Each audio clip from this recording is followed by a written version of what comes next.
When the Phoenix Suns traded for Kevin Durant leading up to the trade deadline in 2023, a team that was already one of the top teams in the Western Conference, a team that in the prior season had won 64 games and finished with the best record in the league, albeit losing in embarrassing fashion in the playoffs, getting wiped off their own home floor against the Dallas Mavericks in Game 7. But after making this trade and acquiring one of the greatest scorers the game had ever seen, a superstar in Kevin Durant, to put him alongside Devin Booker and Chris Paul, the thought at the time was this team is the favorite to win the championship. In fact, most believed it was a foregone conclusion that they would win the title. And if you don't believe me, just go back and look at the various columns, articles, as well as the Vegas betting odds to win the championship after the trade was made. But unfortunately for the Suns, it didn't work out that way because while the Suns were a talented team, the overall fit on the roster wasn't quite there, as is sometimes the case when in-season trades are made. And the Suns would fall in the second round once again in embarrassing fashion, the final game of the series at home, and would fall to the eventual champion Denver Nuggets. But see, the hope was, well, let's give it a full season with Kevin Durant on this team, a full off-season training camp, etc., to really establish a sense of chemistry and continuity, and then we'll get right back in the thick of it and be competing for a title again. And that was further bolstered by the Suns adding yet another star to their team in the offseason, and Bradley Beal being part of that trade deal that would send Chris Paul to the Wizards, as well as a plethora of second-round picks.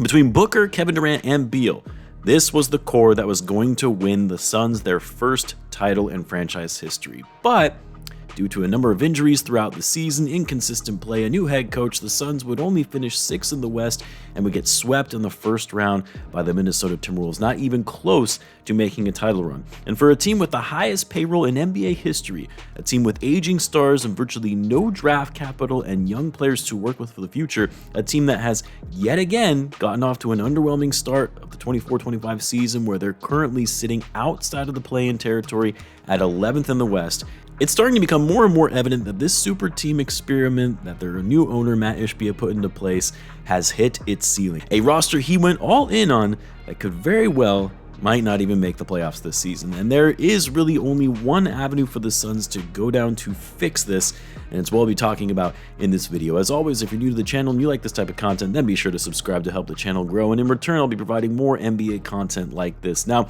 we're sitting here today at the time of this recording, and the Suns are sitting below 500. At 15-17, 11th in the West, they're 24th in the league in defensive rating, bottom 5 in the league in overall pace, and sitting with a net rating at 18th.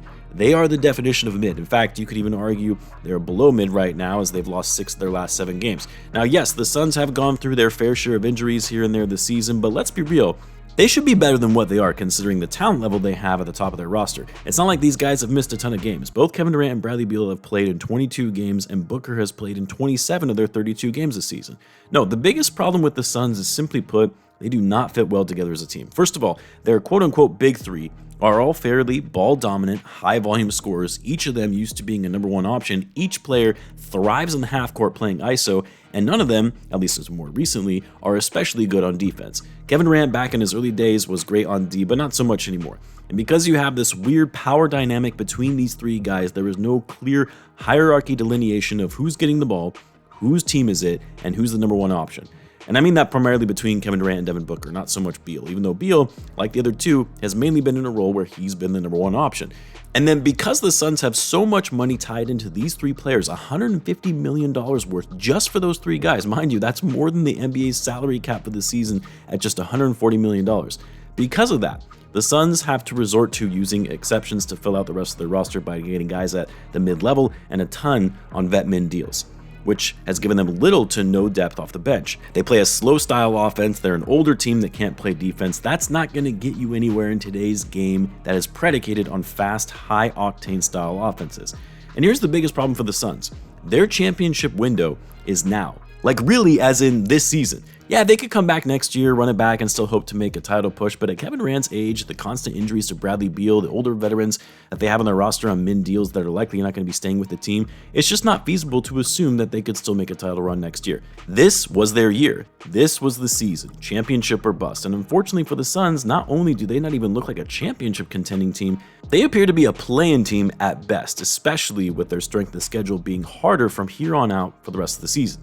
And I know some will say, well, it's still early. They could make a big trade to really upgrade their roster and put them over the top. Hate to break it to you, but the Suns have virtually no tradable assets. Everyone was talking about how they were going to make a play at Jimmy Butler. The only way that happens is if the Heat trade for Beal, and nobody wants his contract, a supermax deal for a guy at the age of 31, where he still has 2 more years left on his contract after this season, where he's going to be making $53 and $57 million respectively in those 2 seasons. Oh, and by the way, no trade clause. So even if the Suns wanted to trade for him, he would have to approve it, which would also apply to any team who takes him on. Yusuf Nurkic is a negative value contract at this point. Grayson Allen, yeah, he can shoot, but he still has 3 more years left on his extension after the season, where he's going to be making north of $18 million. And then as far as draft capital, the Suns just have 1 first-round pick that they can trade for in 2031 and 2 second-round picks. That's it. Their most tradable contract for a player that could give them some value relative to his deal is Royce O'Neal. Outside of that, there is nothing this team can trade where you can say that they can make a meaningful enough deal to turn their season around, where you can point to them and say, yeah, they're a threat to win the championship. The big 3, their core is eventually going to age out, and they're only going to continue to decline with age the longer they hang on to this. And doing all this without having any future assets to work with as well. So how do you fix this team? How do you turn the fortunes of this franchise around? A franchise that just recently looked to be on the up and up after having gone to the finals in 2021. Well, it's probably going to seem obvious, even though there is no chance the Suns would admit it or do this, but that's to blow this whole thing up and start fresh while your 2 superstars still have value. Because even though the rest of their roster doesn't have much value on the trade market, Kevin Durant and Devin Booker do. You're talking about 2 of the best scorers in the game. Yes, Kevin Durant is getting older and isn't in his prime anymore like he was in his Thunder and Warriors days, but he's still one of the best players in the league, one of the biggest names in the NBA. And while you won't be able to recoup the amount you traded to get him from the Nets, multiple first-round picks and 2 young prospects in Bridges and Cam Johnson, you still could get considerable value for Kevin Durant in the form of young prospects and draft capital. Yes, even at his age. And then Devin Booker, I know some will say, well, you might as well just keep Book and try and build around him given he's still in his prime and you don't trade a prime star in their 20s. Well, you do if you're trading Kevin Durant and have nothing to fall back on when it comes to some of your younger prospects or replacing Kevin Durant with another star, because at this point, you're just wasting the prime of Booker and not maximizing his value. And when you're going down a path of rebuilding, you need to be capturing as much draft capital and young players as possible, especially when you're a team that has the fewest number of draft picks in the league right now. You trade Booker and Kevin Durant, get back enough picks and young players with high upside. You sell off Bradley Beal, as he's much more likely to waive that no trade clause to get out of a rebuilding team. Fire sale the rest of your assets, you start fresh, try to get back to relevance in 3 to 5 years' time. It's never easy. It's never something a franchise wants to do, especially when they have one of the biggest stars in the game, but it's the only way out for the Suns at this point before it gets too late and they have to sell low even on the few trade chips they do have. You look at a team like the Rockets or the Thunder, hell, even the Nets when they moved on from their big 3, teams that realized their core of stars had hit its ceiling and traded them off for extremely high value and have quickly climbed their way back to the top of the NBA. Well, the Rockets and Thunder have anyway, not so much the Brooklyn Nets. Not yet anyway. But that's where the Suns stand right now, and until their front office and ownership realizes that, this is going to get worse and worse and setting this team up for failure in the future. I would love to hear what you guys think though. Let me know in the comments. As always, be sure to subscribe, and I'll see you in the next one.